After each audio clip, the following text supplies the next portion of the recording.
Elle était aux soins intensifs après avoir mangé 2 de ses propres doigts.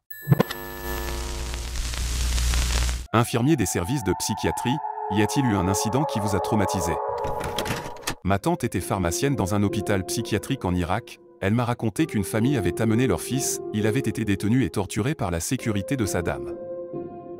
Le jeune homme a été admis comme un cas grave. Quand il est arrivé, il a commencé à tenir des procès imaginaires et à condamner des gens à la peine de mort par pendaison. Il leur criait dessus en disant qu'ils allaient être jugés. Un jour, ils ont trouvé un autre patient pendu, mort, et le jeune homme se tenait à côté de lui en criant « Justice a été rendue ».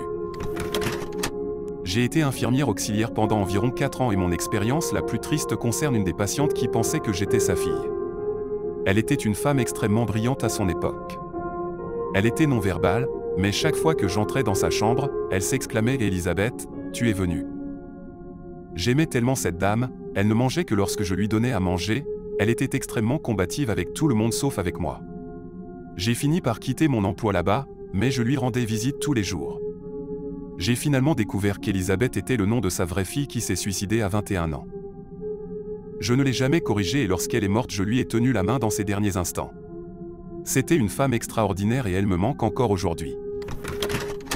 Quand j'étais à l'école d'infirmière, j'ai fait un stage dans le service psy du centre-ville.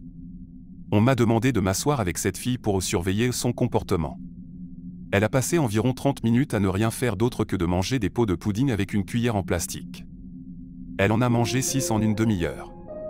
Puis, sortie de nulle part, elle a très calmement léché sa cuillère et a remonté la manche de sa chemise avant d'enfoncer la cuillère entière dans une incision de son bras près de son biceps, puis a dit très calmement « Oups ». Les infirmières qui travaillaient là ne me croyaient pas. Elles disaient que j'inventais tout et que je ne pouvais pas avoir vu ce que j'avais vu. Ce n'est que, environ 4 heures plus tard, que l'infirmier a remarqué que la fille avait du sang sur sa chemise. Il l'a emmenée dans sa chambre pour changer de vêtements et a remarqué qu'une incision sur son bras saignait. Puis il a finalement accepté de l'envoyer à l'hôpital pour des examens. La radio a montré la cuillère entière, aspirée dans la graisse de son bras, par une incision où ils avaient retiré un implant contraceptif la semaine précédente. Apparemment, la fille avait lentement retiré les sutures et ouvert l'incision petit à petit jusqu'à ce qu'elle soit assez profonde pour contenir une cuillère en plastique entière. Le plus triste est sans doute un résident que j'ai eu il y a longtemps. Cet homme était un vétéran de la Deuxième Guerre mondiale, atteint de la maladie d'Alzheimer et de démence. 1 ou 2 fois par mois, il revivait une bataille à laquelle il avait participé. Il courait littéralement dans le couloir, vous attrapait et vous criait de vous mettre derrière les sacs de sable. Il vous disait alors de prendre son fusil parce qu'il était trop lourd pour lui et qu'il n'utiliserait que son pistolet. Puis il se levait et repartait en courant dans le couloir. Ce type était vieux et le voir courir de long en large comme ça dans le couloir pendant un de ces épisodes était surréaliste.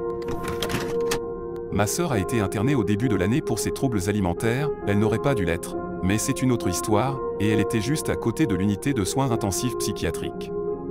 L'un des patients avait arraché un morceau de la jambe d'une infirmière alors qu'elle essayait de le retenir, puis il avait commencé à manger ce morceau. C'est fou de penser que ce genre de choses arrive. Il y a des années, j'étais étudiante infirmière et je faisais mon stage en psychiatrie dans un établissement catholique. Les nonnes portaient encore des habits religieux et le bâtiment on aurait dit qu'on était encore à l'âge des ténèbres. Je ne parlerai pas de la file de patients qui attendaient de subir un traitement par électrochoc dans le sous-sol et je vous parlerai plutôt de Maggie. Elle prenait du lithium depuis des années et cela lui permettait de maîtriser ses épisodes psychotiques jusqu'à ce qu'elle atteigne des niveaux toxiques et ne puisse plus en prendre. Par une chaude après-midi d'été, on a entendu des cris venant de la chambre de Maggie. Nous nous sommes précipités à l'intérieur pour voir ce qui se passait. En entrant dans la chambre, nous sommes accueillis par une scène que je n'oublierai jamais.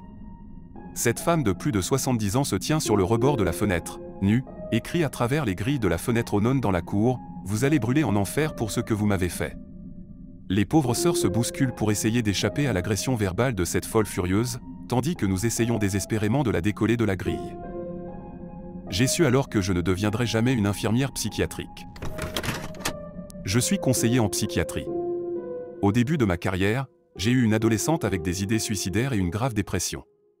L'année précédente, vers la période de Noël, son père avait sorti un pistolet de sous la table pendant le dîner, et s'était fait sauter la cervelle devant tout le monde. Normalement, je réagis assez rapidement, même par un voix haut, mais quand elle me l'a dit, je suis resté paralysé, je me suis penché en arrière, j'ai expiré et j'ai dû rassembler mes pensées avant de pouvoir dire quelque chose. Nous avions un patient à notre étage qui n'était pas vraiment fou, juste très bizarre et désagréable en général. Une nuit, je mélangeais sa boisson avec un épaississant, et comme d'habitude, il a commencé à hurler en disant que je l'empoisonnais. J'ai expliqué ce que c'était et que nous étions tous là pour l'aider, pas pour lui faire du mal, et il a répondu juste par « je vais mourir aujourd'hui ».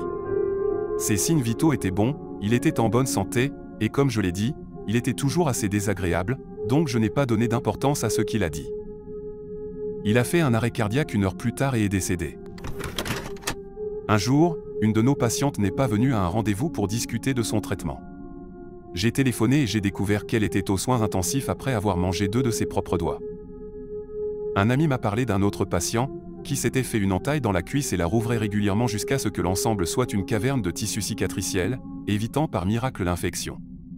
Il a commencé à utiliser cette poche pour y mettre des stylos, des pièces de monnaie et tout ce qu'il pouvait collecter dans son service. Personne ne le savait jusqu'à ce qu'un trombone lui transperce le côté et qu'il finisse par souffrir d'une infection qui l'a conduit aux soins intensifs où ils ont trouvé sa cachette. Pas moi, mais quelqu'un que je connaissais était dans un service avec une fille qui voulait être un vampire et buvait le sang de ses propres tampons. C'est aussi atroce que ça en a l'air. Elle avait environ 16 ans et était schizophrène. Une infirmière m'a dit que l'un de ses patients s'est suicidé dans l'unité alors qu'il était en surveillance anti-suicide H24.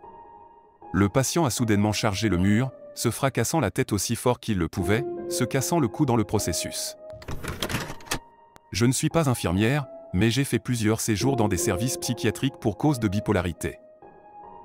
Pour être honnête, la plupart du temps, je ne suis pas entré dans les services dans l'état le plus rationnel et le plus stable, mais ce qui se passe généralement, c'est que même lorsqu'on vous ramène sur Terre, vous pouvez rester 1 mois ou 2 de plus avant d'être libéré. J'ai donc passé un certain temps dans des services psychiatriques, tout à fait sains d'esprit. Quoi qu'il en soit, j'ai vu quelque chose de choquant, comme un type qui s'ouvrait les poignets avec du verre brisé et qui se vidait de son sang assez sévèrement, mais à vrai dire, on se désensibilise rapidement. Ce qui m'a laissé sans voix, c'est la soudaineté de certains comportements et leur totale incohérence avec leurs expressions faciales. Par exemple, une fois j'étais assise en train de regarder la télé lorsqu'une femme d'1,90 m s'est approchée calmement, a soulevé la télé et l'a jetée contre le mur avec une force brutale, la réduisant en miettes, puis s'est assise calmement dans un fauteuil en déclarant que la télé ruinait sa peinture, elle ne peignait pas. Un jour un patient a trouvé un pot de vaseline.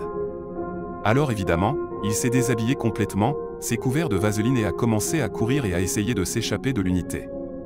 C'était une unité sécurisée, et il n'a pas réussi à sortir, mais on n'a pas pu le remettre dans sa cellule de toute la journée parce qu'il était trop glissant. Mon père a travaillé dans un hôpital psychiatrique. Il m'a raconté qu'il y avait une femme dont personne ne voulait jamais s'occuper. Elle avait des cicatrices auto-infligées sur tout le visage à force de se gratter, des marques de morsures auto-infligées sur tout le corps à force d'essayer de se manger, et elle avait la mauvaise habitude de se mordre l'intérieur de la bouche et de cracher du sang dans vos yeux et votre bouche en espérant que vous attraperiez une des innombrables maladies qu'elle portait. Merci d'être resté jusqu'à la fin, n'hésitez pas à vous abonner et partager vos propres histoires et opinions en commentaire.